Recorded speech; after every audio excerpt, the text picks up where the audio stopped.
हम आज कुरान और जो इस्लामिक साइंसेस है और फिर एस्ट्रोनॉमी, कुरान में जो ज़मीन और आसमानों का ज़िक्र है, तख्लीक़ कितने साल हुए, कितने बिलियन ईयर्स पहले बनाए गए हैं, 6 दिनों में बनाए गए हैं, कुरान पाक में बोला गया है।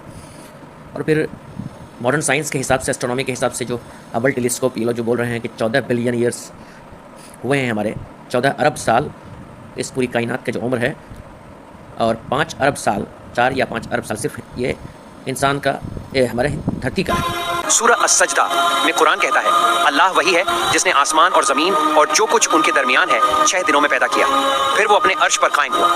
अब इसे साइंस से मिलाते हैं। कायनात की उम्र साइंस के मुताबिक 13.8 अरब साल है। अगर ये 6 अर्श के दिन हैं तो एक अर्श का दिन लगभग 2.3 अरब साल होगा। और कुरान में ज़मीन के लिए कहा गया कि वो 2 दिनों में पैदा हुई, यानी 2.3 अरब x2 बराबर 4.6 अरब साल।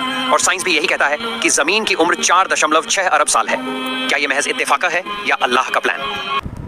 ये एक ब्रायन कॉक्स बोल के एस्ट्रोनॉमर हैं, दरअसल खुद ये कुछ उसका जिक्र कर रहे हैं। उसमें उसने भी जो है कैसे बताया कि 14 बिलियन ईयर्स और दुनिया की उम्र जो है, अर्थ ज़मीन की उम्र जो है वो 4 बिलियन ईयर से 4 अरब साल है।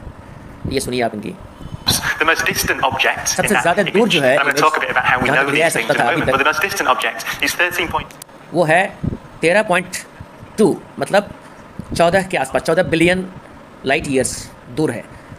जो कि लाइट ट्रैवल अगर करती है इस 86 माइल्स पर सेकंड के हिसाब से, तो फिर इसको दुनिया तक आने में तकरीबन 13 बिलियन ईयर्स लगा होगा। ये हबल टेलीस्कोप बोलता है हमें।